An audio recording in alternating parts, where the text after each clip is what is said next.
Yo, what's up guys? Welcome back to the channel. In today's video, I'm going to talk about how to delete a business in Wave safely.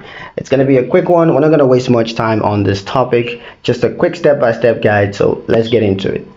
The first step is going to be to log into Wave. And once you're logged in with your credentials, you're going to click your business name that's in the left-hand corner. Then you're going to go to manage your profile, and under businesses you're going to find the business that you want to delete. Next you're going to click edit beside the business name, and then scroll down and click delete this business. Next you're going to confirm the deletion. Note that this action is permanent, so you got to be sure that this is the specific business that you want to delete.